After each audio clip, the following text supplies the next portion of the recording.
आपकी सिलेबस में वाटर की जो है फिजिकल प्रॉपर्टीज और केमिकल प्रॉपर्टीज जो है वो मेंशन है। इसके अलावा हैवी वाटर जो है उसकी फिजिकल केमिकल प्रॉपर्टीज मेंशन है और हाइड्रोजन पेरोक्साइड जो है वो बचता है। ठीक है, 3 टॉपिक है। लेकिन इस वाटर में जो है हम इसका स्ट्रक्चर भी देखेंगे, इसकी कुछ इंपॉर्टेंट प्रॉपर्टी होती है। एक प्रॉपर्टी ये होती है कि आइस के मुकाबले में वाटर की ज्यादा डेंसिटी होती है। ऑल्दो आइस जो है वो सॉलिड होता है, वाटर लिक्विड होता है, लेकिन फिर भी आइस के मुकाबले में जब आप आइस को वाटर में डालते हो फ्लोट करती है। क्यों फ्लोट करती है हम वो भी देखेंगे। ठीक है, इसके अलावा हम देखेंगे कि वाटर की डेंसिटी 4 डिग्री सेल्सियस पे ही जो है वो ज्यादा क्यों होती है, उससे ऊपर क्यों नहीं होती है, उसके नीचे क्यों नहीं होती। उस सवाल का भी जवाब हम जो है वो इस टॉपिक में देखेंगे। इसके अलावा हम देखेंगे कि फिजिकल और केमिकल प्रॉपर्टीज क्या क्या होती हैं वाटर की। ठीक है, तो आज के लेक्चर में हम जो है वो हम ये बोल सकते हैं कि वाटर के बारे में पढ़ेंगे, खाली इसकी प्रिपरेशन नहीं पढ़ेंगे बिकॉज वो आपके सिलेबस में नहीं है। ठीक है, तो सबसे पहले हम बात करेंगे स्ट्रक्चर ऑफ वाटर।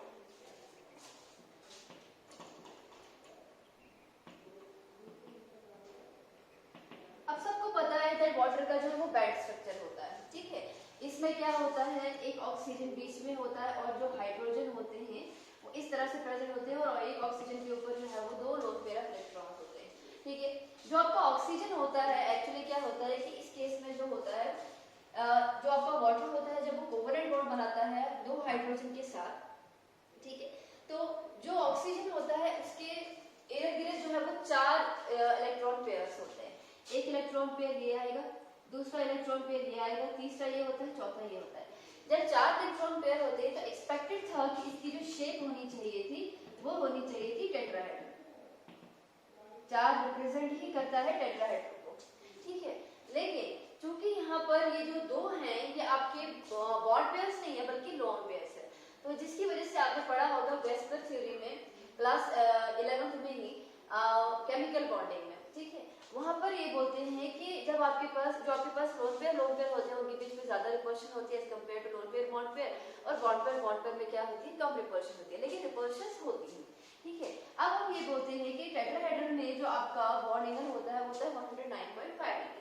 ठीक है, लेकिन इसका जो आपके पास स्ट्रक्चर होता है वो टेट्राहेड्रल नहीं होता है। क्यों नहीं होता है, और बॉन्ड एंगल भी 109.5 डिग्री नहीं होता है बिकॉज ये जो आपके पास 2 लोन पेयर ऑफ इलेक्ट्रॉन होते हैं ये रिपेल करते हैं, इनके साथ भी क्या करते हैं, ये रिपेल करते हैं, ये भी क्या करते हैं, रिपेल करते हैं। बॉन्ड पेयर भी रिपेल करेगा, लेकिन ये जो है ये ज्यादा रिपेल करते हैं और ये वाले जो है वो इस बॉन्ड पेयर से भी ज्यादा रिपेल करते हैं, जिसकी वजह से ये बॉन्ड जो होते हैं ये नजदीक आते हैं। यहाँ से ये इसको रिपेल कर रहा है, यहाँ से इसको रिपेल कर रहा है, जिसकी वजह से ये बॉन्ड पेयर जो है वो नजदीक आ रहे हैं, इसीलिए इसका जो बॉन्ड एंगल होता है 104.5 डिग्री, 109.5 डिग्री जो है वो नहीं होता है। ठीक है, इसके अलावा जो आपका वाटर होता है उसका जो है वो बेड शेप होता है, बेड शेप बोल सकते हो या फिर इसको हम वी शेप भी बोल सकते हैं। ठीक है, वाटर का क्या होता है, वी शेप होता है। ठीक, इसके अलावा जो आपका वाटर होता है वो क्या होता है, उसमें जो आपका ऑक्सीजन होता है वो क्या होता है, oxygen is more electronegative, oxygen is more electronegative than hydrogen. Oxygen जो होता है वो ज्यादा इलेक्ट्रोनेगेटिव होता है किससे, हाइड्रोजन से। इसी वजह से क्या होता है कि इसके ऊपर स्लाइड नेगेटिव आता है, इसके ऊपर स्लाइड पॉजिटिव होता है, इसके ऊपर स्लाइड नेगेटिव होता है, इसके ऊपर स्लाइड पॉजिटिव आता है, जिसकी वजह से क्या होता है, चार्जेस सेपरेट होते हैं। चार्जेस के सेपरेशन की वजह से ये जो आपका वाटर होता है ये क्या होता है, आपका पोलर होता है। वाटर इज पोलर मॉलिक्यूल, इसमें पोल्स होते हैं। कौन से पोल होते हैं, पॉजिटिव पोल और नेगेटिव पोल। पॉजिटिव पोल होगा आपका हाइड्रोजन, नेगेटिव पोल होगा आपका ऑक्सीजन। यहाँ पे भी ये वाला होगा पॉजिटिव, ये वाला क्या होगा आपका नेगेटिव। अब अगर आपके पास कोई पोलर मॉलिक्यूल है उसकी पोलैरिटी को हम जो है वो मेंशन करते हैं by means of a term, this is called as dipole moment. Dipole moment जो होता है ये ऐसी टर्म होती है जो मेजर करती है पोलैरिटी ऑफ सबस्टार। वाटर के केस में जो इसका डायपोल मोमेंट होता है वो होता है 1.84 dy। ठीक है, वाटर का डायपोल मोमेंट इतना होता है, इसका मतलब वाटर काफी ज्यादा जो है वो पोलर मॉलिक्यूल है। यही रीजन है कि जितने भी आपके पास ऑर्गेनिक एंड इनऑर्गेनिक मॉलिक्यूल होते हैं जो कि पोलर होते हैं वो वाटर में क्या होते हैं, इजिली सॉल्युबल होते हैं। क्योंकि सपोज आपके पास मेरे पास क्या है, ये वाटर है और मैंने इसमें जो है सपोज करो एमोनिया डाल दिया। अब वाटर का जो है वाटर पोलर मॉलिक्यूल होता है, तो मैंने स्लाइड नेगेटिव स्लाइड पॉजिटिव डाल दिया, ठीक है। वैसे ही आपके पास जो नाइट्रोजन होता है उसके ऊपर स्लाइड नेगेटिव, इधर पॉजिटिव आएगा, इधर पॉजिटिव आएगा, यहाँ पे भी आपका पॉजिटिव आएगा, ऐसे ही होगा, ठीक है। इस अमोनिया को मैं उल्टी तरीके से लिखती हूँ।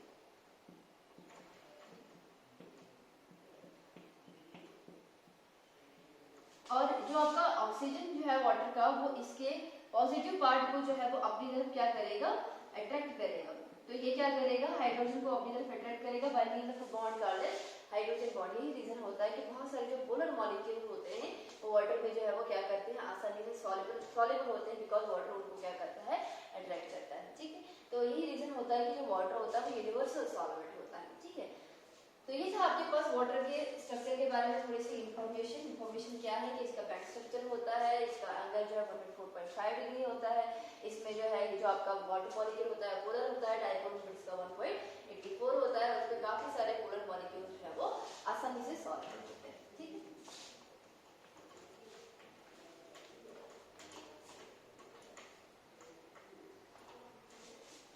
नेक्स्ट बात करेंगे हम hydrogen bonding in ice and water. Hydrogen bonding in ice and water. बर्फ और पानी, इनमें होती है हाइड्रोजन बॉन्डिंग। क्या होती है, हाइड्रोजन बॉन्डिंग। आपके पास बहुत सारे वाटर मॉलिक्यूल जो है वो जुड़े हुए होते हैं by means of hydrogen bonding. इस हाइड्रोजन बॉन्डिंग की वजह से काफी सारी प्रॉपर्टीज में क्या आ जाता है, चेंज हो जाता है। सबसे पहली चीज तो क्या आएगा आपके पास, ice float over water.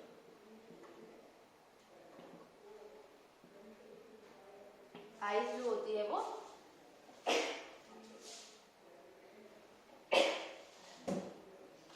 Ice जो होती है वो वाटर पे क्या करती है, फ्लोट करती है। क्यों, अगर आइस वाटर पे फ्लोट कर रही है इसका मतलब ice has low density, ice has low density than water. पानी के मुकाबले में जो आपकी बर्फ होती है उसकी डेंसिटी क्या होगी, वो कम होगी। अब कैसे होगी, जो आपका आइस होता है ना उसमें जब हाइड्रोजन बॉन्डिंग होती है, आइस में बहुत सारे वाटर मॉलिक्यूल्स क्या होते हैं, हाइड्रोजन बॉन्डिंग शो करते हैं। एक्चुअली हर एक वाटर मॉलिक्यूल जो आइस का होता है वो टेट्राहेड्रली अरेंज होता है, एक ऑक्सीजन अपने एक हाइड्रोजन के साथ दूसरे हाइड्रोजन के साथ, लेकिन यही ऑक्सीजन दो और हाइड्रोजन, ये कोवलेंट बॉन्ड है जो विद इन वाटर जो होता है वो कोवलेंट बॉन्ड होता है, लेकिन एक वाटर का दूसरे वाटर के साथ जो बॉन्ड होता है हाइड्रोजन बॉन्ड, और पर वाटर मॉलिक्यूल दो हाइड्रोजन बॉन्ड जो है वो बनाता है। इसका मतलब पर वाटर मॉलिक्यूल में 4 तरीके के बॉन्ड है, जिनमें से 2 होते हैं आपके पास कोवलेंट और 2 होते हैं आपके पास हाइड्रोजन बॉन्ड, ठीक है। कुछ ऐसा जैसे स्ट्रक्चर होता है।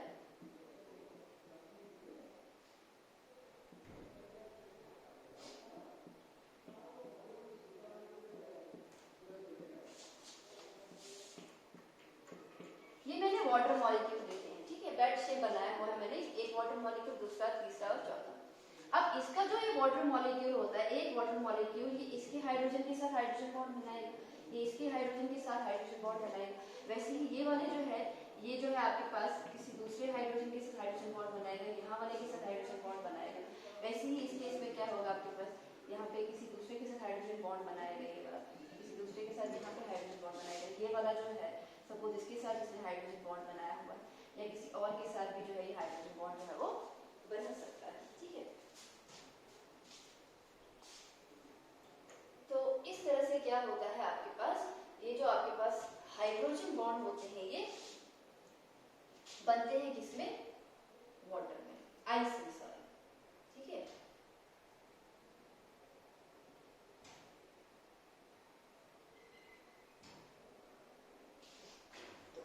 इसको अगर मैं थोड़ा ऊपर लिखा होता तो आपको सही से जो है एक स्क्वायर टाइप का जो बनाया होता, बट मैं ऐसे भी दिखा सकती हूँ, खाली स्पेस दिखा दी। ये जो मेरे पास है ये क्या है, ये बहुत सारे शीट जैसा होता है, ये आइस का स्ट्रक्चर है। क्या है, ये आइस का स्ट्रक्चर है। आइस के स्ट्रक्चर में एक वाटर मॉलिक्यूल 2 कोवलेंट बॉन्ड बनाता है और 2 हाइड्रोजन बॉन्ड बनाता है नेबरिंग वाटर मॉलिक्यूल्स के साथ, जिसकी वजह से क्या होता है, अब देखो ऐसा ही अगर रिपीट होगा तो क्या होगा, ये केज लाइक स्ट्रक्चर बन जाता है। क्या बन जाता है, एक पिंजरे का जैसा जो है वो स्ट्रक्चर बन जाता है जो कि पोरस होता है। पोरस क्यों होता है? पोर्स होते हैं प्रेजेंट। आप देख रहे हैं कितनी सारी खाली जगह है इसमें प्रेजेंट है, बहुत सारी वेकेंट स्पेस प्रेजेंट है। जब आपके आइस में हाइड्रोजन बॉन्डिंग होती है तो उस वजह से ऐसा जैसा स्ट्रक्चर जो है वो बन जाता है। देख रहे हो हाइड्रोजन बॉन्डिंग से मेरे पास इतनी सारी स्पेस जो है वो बच रही है। यही चीज बार बार रिपीट होते होते क्या बना देता है, एक केज लाइक स्ट्रक्चर बन जाता है आइस का। और वो केज लाइक स्ट्रक्चर जो है चूंकि उसमें बहुत सारी वेकेंट स्पेस होती है, खाली जगह होती है, जैसे कि आप यहाँ पे देख रहे हो। इसका ये मतलब है कि ये वाटर, ये जो आपका आइस मॉलिक्यूल है ये क्या है, ये बहुत ज्यादा पोरस होता है। अब हम क्या करते हैं, आइस को अगर हमने वाटर में कन्वर्ट करना होता है तो हमें क्या करना पड़ेगा, हीट करना पड़ेगा। इस हीट करने की वजह से क्या होता है, ये जो आपके हाइड्रोजन बॉन्ड होते हैं ये टूट जाते हैं। कुछ कुछ हाइड्रोजन बॉन्ड जो होते हैं वो टूट जाते हैं और उसकी वजह से क्या होता है कि ये जो आपका केज लाइक स्ट्रक्चर होता है ये कोलैप्स हो जाता है। ठीक है, ये टूट जाता है, हाइड्रोजन बॉन्ड टूट गए, मतलब ये जो आपके पास केज लाइक स्ट्रक्चर है ये टूट गया, जिसकी वजह से ये जो आपकी खाली जगह होती है उसमें वाटर मॉलिक्यूल जो है वो घुस जाते हैं, जिसकी वजह से हम ये बोल सकते हैं कि हाइड्रोजन ही वाटर मॉलिक्यूल जो है वो वैकेंट स्पेस पे क्या आ जाते हैं, फिल हो जाते हैं। जिसकी वजह से हम ये बोल सकते हैं कि जब आपके पास हाइड्रोजन बॉन्ड टूटा हीट करने से, वाटर मॉलिक्यूल क्या आ जाते हैं, वो नजदीक आ जाते हैं। नजदीक आने की वजह से क्या होगा, उनकी डेंसिटी हाई हो जाती है, बिकॉज हम जानते हैं जो आपकी डेंसिटी होती है वो होती है मास पर यूनिट वॉल्यूम। तो जब आपके पास इधर वॉल्यूम ज्यादा है, इधर क्या है आपके पास वॉल्यूम ज्यादा है, क्योंकि वाटर मॉलिक्यूल बहुत दूर दूर है। जब हाइड्रोजन बॉन्डिंग की वजह से, जब हाइड्रोजन बॉन्डिंग टूट गई तो वॉल्यूम अगर ज्यादा होगा तो जाहिर सी बात है इसकी डेंसिटी कम हो गया इसकी, ठीक है। लेकिन जब आपके पास ये टूट जाते हैं तो आपके वाटर मॉलिक्यूल्स क्या आ जाते हैं, वो नजदीक आ जाते हैं, जिसकी वजह से अब जो वॉल्यूम होता है वो कम होता है, जिसकी वजह से डेंसिटी क्या होगी, वो ज्यादा होगी। यही रीजन होता है कि जो आपका वाटर होता है उसकी जो डेंसिटी होती है आइस के मुकाबले वो क्या होती है, वो ज्यादा होती है, ठीक है। सेकंड जो मोस्ट इंपॉर्टेंट फिनोमेनन होता है इसकी वजह से, हाइड्रोजन बॉन्डिंग की वजह से, वो ये होता है that water has maximum density is 4 degrees Celsius. Water has max density at 4 degree Celsius. ये चीज भी याद रखना कि 4 डिग्री सेल्सियस पे जो है वाटर जो होता है वो क्या होता है, उसकी मैक्सिमम डेंसिटी होती है, ठीक है। हम जानते हैं कि 0 डिग्री सेल्सियस पे आइस और जो वाटर होता है वो कोएग्जिस्ट करते हैं, ये सभी को पता है, क्योंकि 0 डिग्री सेल्सियस मेल्टिंग पॉइंट होता है आपके आइस का और 0 डिग्री सेल्सियस जो है वो फ्रीजिंग पॉइंट होता है आपके वाटर का, जिसकी वजह से 0 डिग्री सेल्सियस पे दोनों क्या करते हैं, कोएग्जिस्ट करते हैं, ठीक है। अब जब हम क्या करते हैं, आप हीट करेंगे तो क्या होगा, जो आपका आइस मॉलिक्यूल होगा वो क्या हो जाएगा, वाटर में जो है वो कन्वर्ट हो जाएगा। और आप जानते हैं कि जब वाटर में जो है वो, जो आइस जो है वो वाटर में कन्वर्ट होता है तो ये टेट्राहेड्रल अरेंजमेंट जो है वो कोलैप्स हो जाता है, केज लाइक स्ट्रक्चर कोलैप्स हो जाता है, वाटर मॉलिक्यूल नजदीक आ जाते हैं, ठीक है। 4 डिग्री सेल्सियस तक वाटर मॉलिक्यूल्स खाली नजदीक आते हैं। अगर मैंने 4 डिग्री सेल्सियस के ऊपर टेम्परेचर किया तो उस वजह से क्या हो जाता है वहां पर, अब ये जाहिर सी बात है, जब आप टेम्परेचर को बढ़ाते हो काइनेटिक एनर्जी भी तो बढ़ती है। अगर मैं टेम्परेचर को जो है वो हाई करूं तो मेरे पास जो वाटर मॉलिक्यूल होंगे उनकी काइनेटिक एनर्जी जो है वो क्या हो जाएगी, वो इंक्रीज हो जाएगी। काइनेटिक एनर्जी इंक्रीज होगी, दैट मॉलिक्यूल दूर दूर भागेंगे, तो इसका ये मतलब है कि वॉल्यूम इंक्रीज हुआ। अगर वॉल्यूम इंक्रीज होगा इसका मतलब डेंसिटी डिक्रीज हो जाएगी, ठीक है। तो जब हम टेम्परेचर को बढ़ाते हैं आइस जो होती है वो वाटर में कन्वर्ट होती है, बट एट द इसकी वजह से डेंसिटी भी बढ़ जाती है, बिकॉज वाटर के मुकाबले में, जो आपका आइस के मुकाबले में वाटर की डेंसिटी क्या होती है, वो ज्यादा होती है। ये चीज दैट इज जो टूटना होता है बॉन्ड का, खाली टूटना और वाटर मॉलिक्यूल का नजदीक आना, ये चीज अप टू 4 डिग्री सेल्सियस तक काफी ज्यादा इफेक्टिव होती है। लेकिन जो ही हम 4 डिग्री सेल्सियस से क्या करते हैं, टेम्परेचर को थोड़ा सा राइज करते हैं, उस वजह से दूसरा इफेक्ट भी आ जाता है, क्या कि टेम्परेचर इंक्रीज करने से काइनेटिक एनर्जी जो वाटर की होती है वो बढ़ जाती है, वाटर मॉलिक्यूल दूर दूर भाग जाते हैं, वॉल्यूम आपका इंक्रीज हो जाता है, जिसकी वजह से आपकी डेंसिटी क्या हो जाएगी, वो डिक्रीज हो जाएगी। यही रीजन होता है कि 4 डिग्री सेल्सियस पे चूंकि खाली यही वाला इफेक्ट होता है कि बॉन्ड का टूटना और वाटर मॉलिक्यूल का नजदीक आना, अप टू 4 तक ही जो है ये चीज होती है, इसलिए वाटर की डेंसिटी जो होती है मैक्सिमम होती है 4 डिग्री सेल्सियस पे, और कितनी होती है, 1 ग्राम पर मिलीलीटर होती है। आप इसको 1 ग्राम पर सेंटीमीटर क्यूब भी जो है वो ले सकते हो, ठीक है। तो यही रीजन होता है आपका जो वाटर होता है उसकी मैक्सिमम डेंसिटी जो है वो 4 डिग्री सेल्सियस पे क्यों होती है, ठीक है। नेक्स्ट हम बात करेंगे अब फिजिकल। आई होप ये आपको क्लियर हो गया होगा।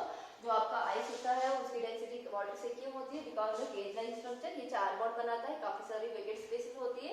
जब आइस वाटर में कन्वर्ट हो जाता है तो ये जो आपके पास स्ट्रक्चर होता है ये कोलैप्स हो जाता है, वाटर के मॉलिक्यूल नजदीक आ जाते हैं, जिसकी वजह से जो वाटर की डेंसिटी होती है आइस के मुकाबले वो ज्यादा हो जाती है। लेकिन उस वाटर की डेंसिटी 4 डिग्री सेल्सियस पे ही जो है वो ज्यादा होती है, उसके बाद नहीं होती है ज्यादा, बिकॉज टेम्परेचर ज्यादा राइज करने पे काइनेटिक एनर्जी बढ़ जाती है वाटर मॉलिक्यूल्स की, जिसकी वजह से आपका वॉल्यूम इंक्रीज हो जाता है और डेंसिटी डिक्रीज हो जाती है। ठीक है, सो नेक्स्ट है आपके पास physical properties of water.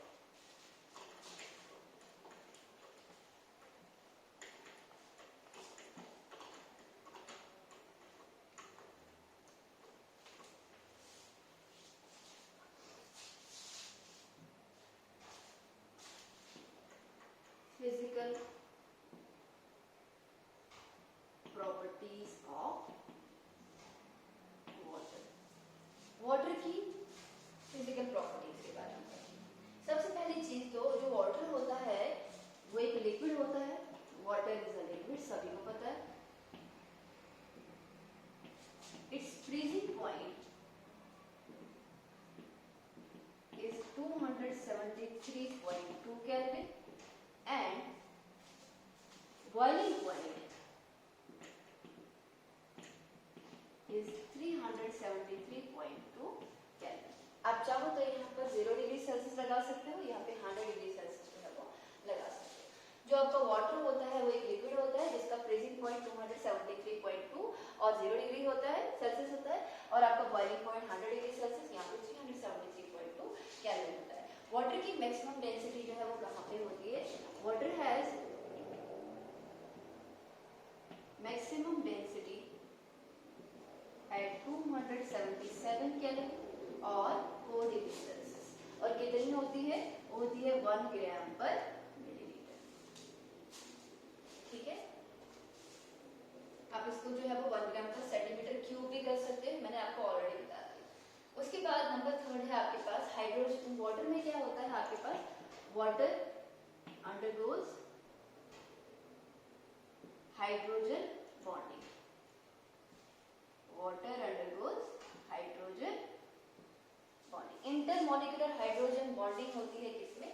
Water में, जिसकी वजह से it influences all the physical properties which influences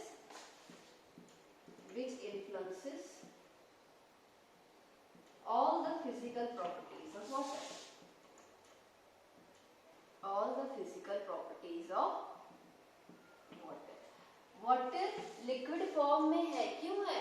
इस हाइड्रोजन बॉन्डिंग की वजह से ही। अगर मैं आपका ऑक्सीजन फैमिली देखूं, oxygen, sulphur, selenium, tellurium and polonium, ठीक है, इनका अगर मैं हाइड्रोजन के साथ बॉन्ड दिखाऊं तो इसका H2O बनेगा, इसका H2S बनेगा, इसका H2SC आएगा, H2TE आ जाएगा और इसका H2PO आ जाएगा।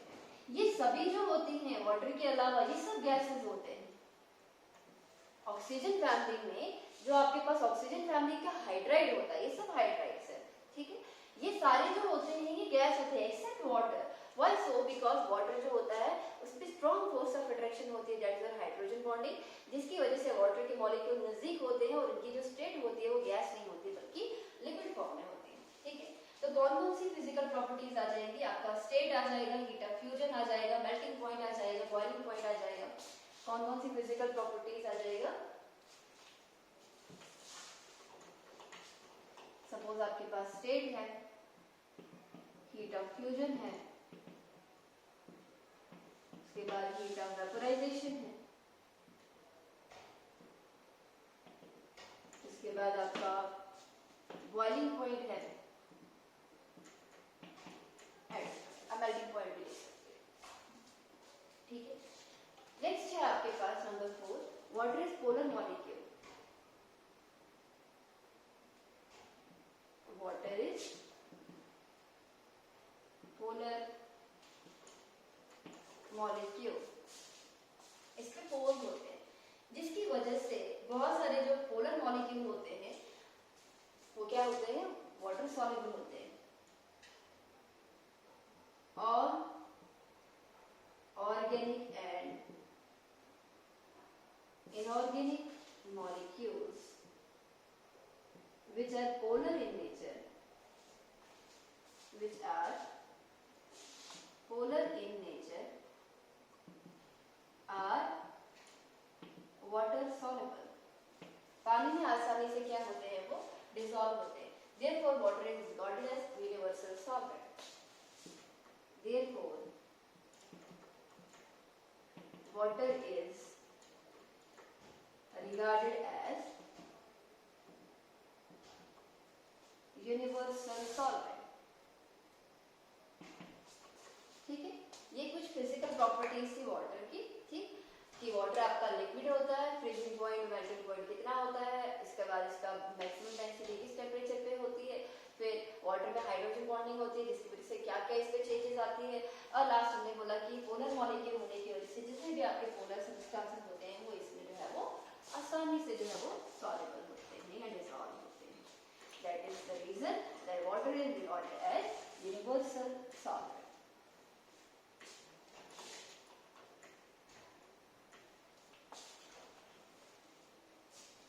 Next है आपके पास chemical properties of water. अब आ जाओ वाटर जो है वो केमिकली क्या क्या शो करता है. Chemical properties of water. सबसे पहली जो प्रॉपर्टी है वाटर की वो ये है इलेक्ट्रिकल कंडक्टिविटी. हेडिंग देंगे हम इलेक्ट्रिकल कंडक्टिविटी. वाटर जो होता है वो इतना अच्छा इलेक्ट्रिसिटी को जो है वो कंडक्ट नहीं करता. प्योर वाटर जो होता है has a very low electrical conductivity. Pure water has very low electrical conductivity. क्यों होती है इलेक्ट्रिकल कंडक्टिविटी प्योर वाटर की? कब?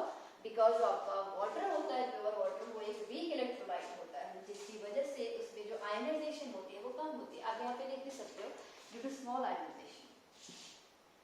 Due to small ionisation. Pure water जो होता है, मैं सॉल्टी वाटर वगैरह की बात नहीं कर रही हूँ, मैं प्योर वाटर की बात कर रही हूँ. प्योर वाटर में क्या होता है जिसमें कोई भी इम्प्योरिटी ऐड ना हो.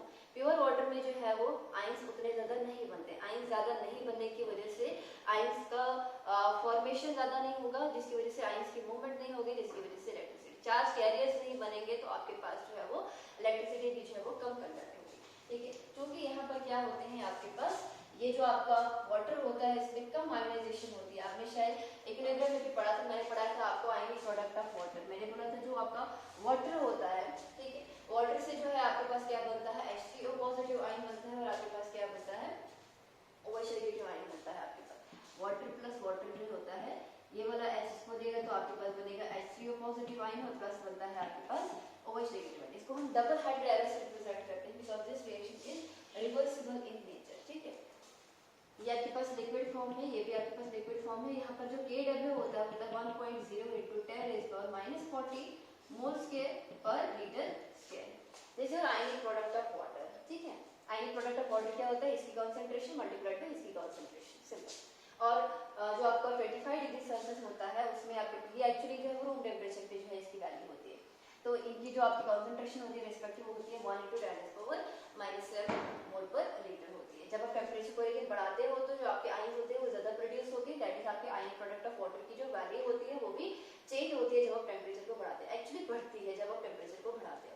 ये ऑब्वियस भी है बिकॉज जब आप टेम्परेचर बढ़ाते हो तो आयन जो है वो ज्यादा प्रोड्यूस होगी जिसकी वजह से इसकी वैल्यू भी जो है वो बढ़ जाती है. बट हाल फिलहाल जो आपका वाटर होता है वो उतना ज्यादा अच्छा कंडक्टर नहीं होता है. Pure water good conductor of electricity नहीं होता बिकॉज इसमें आयनाइजेशन जो है थोड़ी सी कम होती है. ठीक, सेकंड है आपके पास इसका एम्फोटेरिक कैरेक्टर.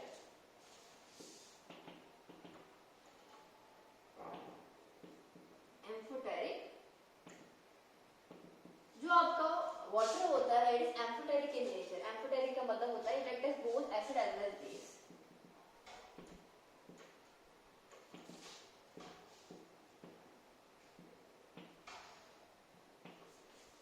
ये एसिड भी एक्ट करता है बेस भी एक्ट करता है. किसने बोला था? इसने ब्राउनस्टेड-डॉली ने.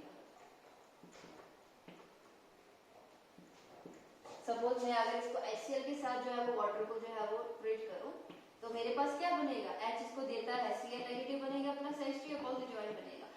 ब्राउनस्टेड-डॉली के हिसाब से जो H देता है H पॉजिटिव आयन जो देता है वो आपका एसिड होता है, H पॉजिटिव आयन जो लेता है वो आपका बेस होता है। इसलिए यहाँ पे H पॉजिटिव आयन इसको दिया, इसका मतलब वाटर यहाँ पर जो है वो बेस ऐड कर रहा है, ठीक है। वही सपोज करो मेरे पास एमोनिया है, उसको मैं वाटर के साथ ट्रीट करूँ तो मेरे पास क्या आ जाएगा, NH4OH आ जाएगा, ठीक है। तो NH4OH इसमें क्या हुआ है, NH4 कैसे बना, जब वाटर ने इसको अपना H जो है वो दिया है, इसका मतलब यहाँ पर आपका एसिड जो है वो कौन ऐड कर रहा है, आपका वाटर ऐड कर रहा है। एक रिएक्शन में एसिड ऐड कर रहा है, एक रिएक्शन में बेस ऐड कर रहा है, इसका मतलब जो आपका वाटर है वो एम्फोटेरिक होता है, ठीक है। इनको लिखने की जरूरत आपको नहीं है बिकॉज आपने ऑलरेडी इक्वेशन में लिखे हुए हैं। आप यहाँ पे खाली इतना लिखोगे कि जो आपका वाटर होता है वो क्या होता है, वो एम्फोटेरिक होता है, ठीक है। It can act as acid as well as base but it is neutral in nature. जो आपका वाटर होता है जिसमें कोई एसिड ना हो, जिसमें कोई बेस ना हो, ऐसे वो न्यूट्रल होता है। इसका पीएच जो होता है वो कितना होता है, वो होता है 7 के बराबर। ये आप सभी को पता है कि जो आपका वाटर होता है, अच्छा ऐसा क्यों है, वाटर न्यूट्रल क्यों है, बिकॉज इन दोनों की कॉन्सेंट्रेशन जो होती है वो क्या होती है, वो सेम होती है। जितना H पॉजिटिव आयन होता है उतना ही आपके पास OH नेगेटिव आयन भी होता है, जिसकी वजह से क्या होता है, water is neutral in nature, ठीक है। नंबर 3 आएगा आपके पास oxidising and reducing nature. Oxidising and reducing nature. जो आपका वाटर होता है it act as both oxidising agent as well as reducing agent. Why so, because जो आपका वाटर होता है वो इलेक्ट्रॉन को जो है वो ले भी सकता है, वो इलेक्ट्रॉन को दे भी सकता है। अगर वो इलेक्ट्रॉन को देगा, ठीक है, तो किसी में इलेक्ट्रॉन की एडिशन करवाएगा, दैट इज वहां पे वो एक्ट करेगा एज अ रिड्यूसिंग एजेंट। अगर वो किसी से इलेक्ट्रॉन जो है वो लेगा, दैट मींस किसी को ऑक्सीडाइज कर रहा है, दैट मींस वो क्या वहां पे एक्ट करेगा एज अ ऑक्सीडाइजिंग एजेंट, ठीक है। तो हम सबसे पहले जो है वो लिखेंगे as oxidising agent, as oxidising agent, ठीक है। ऑक्सीडाइजिंग एजेंट जो होती है वो किसकी वजह से होती है, because of the electron accepting tendency.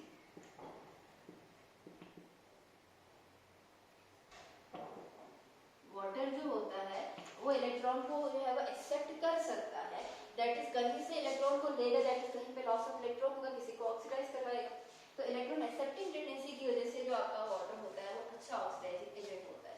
जैसे ट्वाइस ऑफ वाटर जो है उसको अगर मैं जो है वो 2 इलेक्ट्रॉन्स जो है वो दे तो किसमें कन्वर्ट हो जाता है, twice of OH negative ion में और प्लस हाइड्रोजन, ठीक है।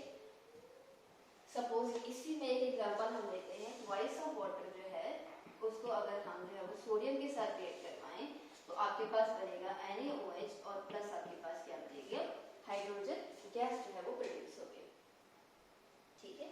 यहाँ पे हम ट्वाइस ऑफ NaOH Na लिखेंगे, यहाँ पे ट्वाइस ऑफ NaOH बनेगा। तो इस रिएक्शन में क्या होता है, बेसिकली जो आपका वाटर होता है वो इलेक्ट्रॉन ले लेता है, कहाँ से, सोडियम से।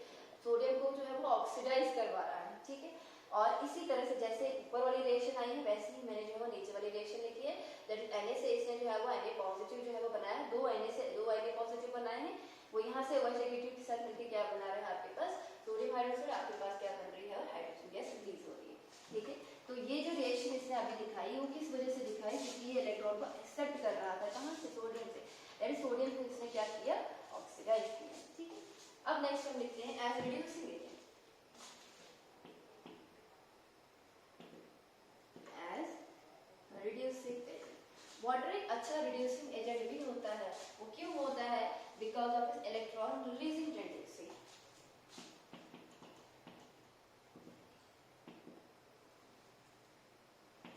वाटर जो होता है वो खाली इलेक्ट्रॉन को लेता नहीं है, वो इलेक्ट्रॉन को जो है वो दे भी सकता है, ठीक है। जैसे आपके पास क्या है, अगर आपके पास ट्वाइस ऑफ वाटर होगा, ठीक है, इसको जब हम जो है यहाँ से जब इलेक्ट्रॉन निकलेगा तो ये बनाएगा आपके पास 4 time H positive ion, plus आएगा आपके पास ऑक्सीजन, और प्लस इस केस में जो है वो 4 इलेक्ट्रॉन जो है वो रिलीज होंगे, ठीक है। जो आपका वाटर होता है जब इसकी जो है वो क्या होता है, जब इसको किसी को इलेक्ट्रॉन देना होता है, कुछ इस तरह की रिएक्शन जो है वो होती है, ठीक है। फॉर एग्जांपल आपके पास वाटर अगर है, उसको अगर हम फ्लोरीन के साथ जो है वो रिएक्ट करवाएंगे, twice of water plus fluorine, तो आपके पास क्या बनेगा, twice of HF plus oxygen, जो आपका वाटर होता है उससे क्या किया, यहाँ से F नेगेटिव कैसे बनेगा, जब इलेक्ट्रॉन ये जो है वो देगा इसको हाइट वाटर, ठीक है। तो आपके पास क्या बनेगा, आपके पास बनेगा, यहाँ पे 2 टाइम लिखते हैं, यहाँ पे भी मैं 2 टाइम लिखती हूँ, इसको मैं 4 टाइम करती हूँ, ठीक है। तो इस तरह से आपके पास जो है वो जो आपका वाटर है इस केस में as a oxidising agent add कर रहा है, लेकिन इस केस में एज अ रिड्यूसिंग एजेंट जो है वो ऐड कर रहा है। Number 4 hydrolytic reactions.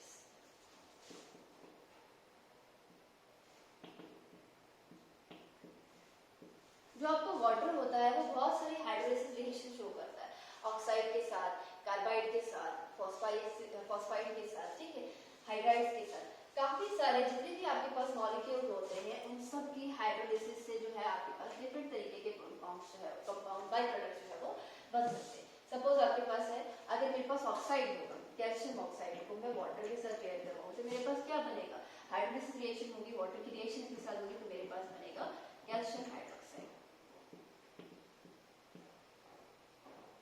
क्या बनेगा, कैल्शियम हाइड्रोक्साइड। तो कैल्शियम ऑक्साइड को मैं वाटर के साथ रिएक्ट कर रहा हूं तो मेरे पास क्या बनेगा, कैल्शियम हाइड्रोक्साइड। मैं सल्फर डाइऑक्साइड को जो है ये भी मेरे पास एक ऑक्साइड है, तो उसको मैं वाटर के साथ रिएक्ट कर रहा हूं, मेरे पास बनेगा H2SO3, एक एसिड बनेगा, इस एसिड का नाम क्या है, सल्फ्यूरस एसिड। क्या आएगा, सल्फ्यूरस एसिड। नेक्स्ट अगर मेरे पास क्या होगा, कैल्शियम कार्बाइड होगा, CaC2 is your calcium carbide. इसको आप अगर वाटर के साथ जो है वो रिएक्ट करवाते हो तो आपके पास जो है वो कैल्शियम हाइड्रोक्साइड बनेगा और प्लस आपके पास बनेगा C2H2। दिस C2H2 इज एसिटाइलीन, या फिर जिसको हम जो है वो इथाइलीन भी कहते हैं, और कैल्शियम हाइड्रोक्साइड बनेगा, ठीक है। तो कार्बाइड से आपके पास हाइड्रोक्साइड तो बनता है, लेकिन बाय प्रोडक्ट क्या बनेगा, आपके पास एसिटाइलीन बनेगा। अगर आपके पास हाइड्राइड होगा, सपोज मेरे पास क्या है, CaH2 है plus twice of water, calcium hydride,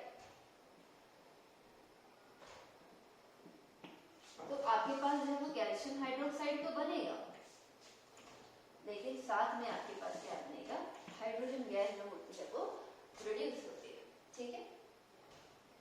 अगर आप नाइट्राइड के साथ इसको ट्रीट करते हो, Mg3N2 प्लस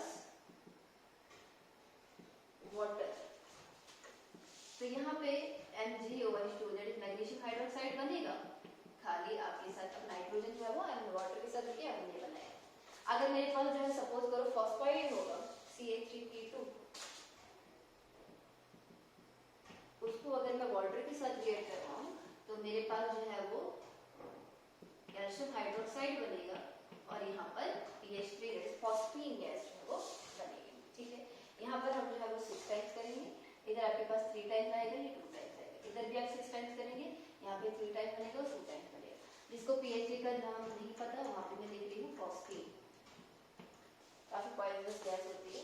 तो आप देख रहे हो कि ऑक्साइड हो, कार्बाइड हो, फॉस्फाइड हो, नाइट्राइड हो, इन सब से आपके पास जो है वो डिफरेंट तरीके के जो है वो क्या बनते हैं, प्रोडक्ट जो है वो प्रोड्यूस होते हैं, ठीक है।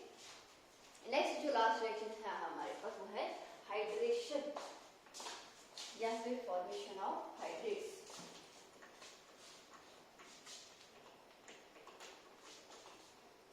नंबर 5 है आपके पास फॉर्मेशन ऑफ हाइड्रेट्स।